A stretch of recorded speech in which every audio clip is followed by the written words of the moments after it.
بسم اللہ الرحمن الرحیم۔ یہ ایک سچا واقعہ ہے سعودی عرب کی ایک خاتون کا۔ سعودیہ کے اندر عام طور پر دوسرے ملکوں سے لوگ آتے ہیں اور وہاں پر رہ کر کام کرتے ہیں۔ تو انڈونیشیا کی ایک عورت ایک سعودی خاتون کی خدمت کیا کرتی تھی، ایک سعودی عورت کی خدمت کیا کرتی تھی، لیکن وہ عام طور پر روتی رہتی تھی۔ جب تنہا ہوتی تھی تو روتی رہتی تھی۔ تو سعودیہ کی جو مالکن تھی اس نے انڈونیشیا کی اس عورت کو روتے ہوئے دیکھ لیا۔ تو اس نے ایک دن اس سے پوچھا کہ بیٹی، میں تم کو دیکھتی ہوں کہ تم عام طور پر روتی رہتی ہو جب تنہا ہوتی ہو، ماجرا کیا ہے؟ تو اس انڈونیشیا کی عورت نے اپنا قصہ سنایا۔ اس نے کہا کہ میں کئی سالوں سے سعودی عرب آنا چاہتی تھی اور یہاں پر آ کر کام کرنا چاہتی تھی۔ تو میں نے ایجنٹ کو اپنے کاغذات دیے ہوئے تھے، لیکن میرا ویزا نہیں لگ پا رہا تھا۔ اسی دوران میری شادی ہو گئی اور شادی کے بعد میں مجھے ایک بچہ بھی ہو گیا۔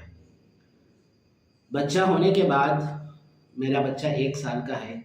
1 سال کے بعد میں سعودی عرب کا میرا ویزا لگ گیا تو میں یہاں پر آ گئی۔ اب میں یہاں پر اپنے بچے کو چھوڑ کر آئی ہوں تو مجھے اپنے بچے کی یاد آتی ہے، اس لیے میں کبھی کبھی رو لیتی ہوں اپنے بچے کی یاد میں۔ تو اس سعودی خاتون نے جو مالکن تھی وہ فوراً اٹھ کے گئی اور اس نے اپنے الماری میں سے کچھ پیسے نکالے اور وہ پیسے گنے اور لا کر اس انڈونیشین خادمہ کو اس نے وہ پیسے دیے اور دے کر کہا کہ دیکھو، یہ تمہاری 2 سال کی سیلری ہے، 2 سال کی تمہاری تنخواہ ہے، اور میں ابھی تمہارا ٹکٹ بھی بک کر دیتی ہوں۔ تم اپنے وطن جاؤ اور 2 سال تک اپنے بچے کو دودھ پلاؤ۔ اس کے بعد میں جب بچہ بڑا ہو جائے تو پھر مجھے انفارم کرنا، میں تمہارا پھر سعودیہ کا ٹکٹ بنا دوں گی۔ جب یہ فیصلہ ہو گیا تو اس سعودی مالکن کا جو بیٹا تھا وہ ناراض ہوا۔ اس نے کہا کہ امی جان، آپ کے لیے تو، آپ کی خدمت کے لیے تو اس انڈونیشین خادمہ کو بلایا گیا تھا اور آپ اسی کو روانہ کر رہی ہیں۔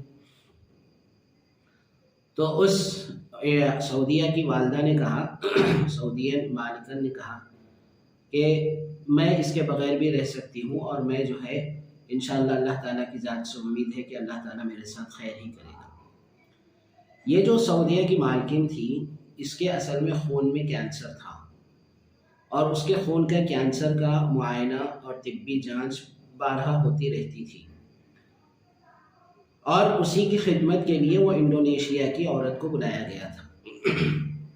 لیکن جب اس نے یہ احسان کا معاملہ کیا اور وہ انڈونیشیا کی خاتون اپنے ملک روانہ ہو گئی، اس کے کچھ دنوں کے بعد پھر اس سعودی خاتون کا ٹیسٹ کروایا گیا، خون کے کینسر کا ٹیسٹ کروایا گیا۔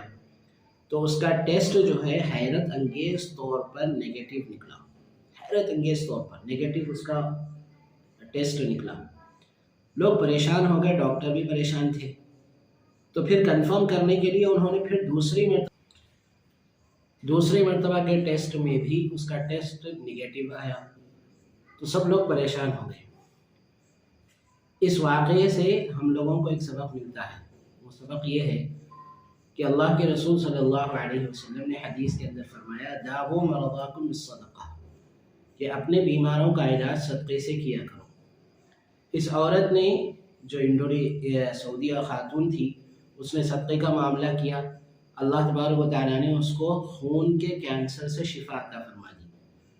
تو اللہ تبارک و تعالیٰ قادر ہے ہر بیماری سے شفا دینے پر، اور اللہ کے رسول صلی اللہ علیہ وسلم نے فرمایا ہے کہ صدقے کے ذریعے سے بیماروں کا علاج کیا کرو۔ تو ہم اس حدیث کے مطلب کو سمجھیں اور اس حدیث کی حقیقت کو اس واقعے کی روشنی میں دیکھیں تو ہم کو سمجھ میں آئے گا کہ اللہ کے رسول صلی اللہ علیہ وسلم کی باتوں میں اور آپ کے اقوال میں کتنی سچائی ہے۔ اس لیے ہم لوگوں کو بھی اپنے بیماروں کا علاج صدقے سے کرنے کی کوشش کرنی چاہیے۔